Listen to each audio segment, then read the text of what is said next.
तर या ठिकाणी आपल्याला क्वेश्चन नंबर फर्स्ट सॉल्व करायचा आहे आणि फर्स्ट नंबरचा क्वेश्चन आहे with increase in temperature surface tension off liquid. जर टेम्परेचर वाढलं तर सरफेस टेन्शन काय होतं लिक्विडचं.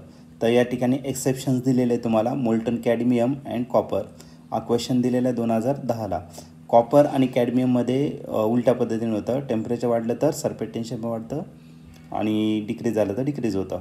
पण बाकी लिक्विडमध्ये काय होतं तर त्याचे 4 ऑप्शन आहे. त्याच्यातलं फर्स्ट ऑप्शन आहे इन्क्रीजेस, सेकंड ऑप्शन आहे decreases, third option means C remains constant आणि last option D first increases and then decreases. तर 2010ला आलेला प्रश्न आहे.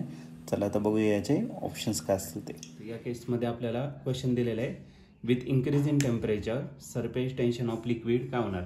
तर टेम्परेचर वाढल्यामुळे सरफेस टेन्शन काय होतं आणि याला एक्सेप्शन आहे फक्त मोल्टन कॅडमियम आणि कॉपर. बाकी केसमध्ये रेग्युलर होतं. ठीक आहे. तर टेम्परेचर जर वाढलं तर लिक्विड जे आहे सपोज लिक्विड एक कोल्ड वॉटर घेतलं आणि दुसरं हॉट वॉटर घेतलं. ओके. तर तुम्ही कोल्ड वॉटर जर घेतलं आणि त्याला जर स्प्रेड केलं तर स्प्रेड केल्यानंतर तुम्ही ऑब्झर्व कराल की तो एक ड्रॉपच्या फॉर्ममध्ये तयार होणार.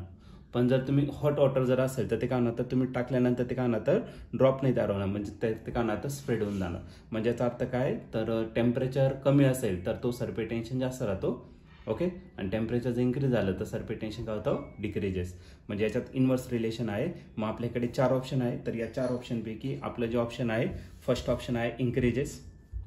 टेम्परेचर वाढलं तर सरफेस टेन्शन काय होतं आहे इन्क्रीज होत आहे. तर डायरेक्टली प्रपोर्शन नाही आहे.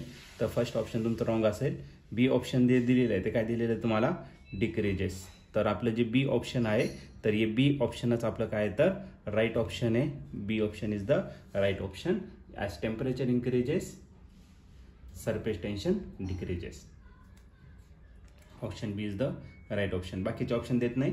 तर सी ऑप्शन जो आहे तो रिमेन्स कॉन्स्टंट ते चालणारच नाही. First increases and then decreases. एकतर इन्क्रीजेस होईल नाही तर डिक्रीजेस होईल. वाढून परत कमी होणार असं काही होणार नाही. ऑप्शन बी आहे त्याचं राईट आन्सर असेल.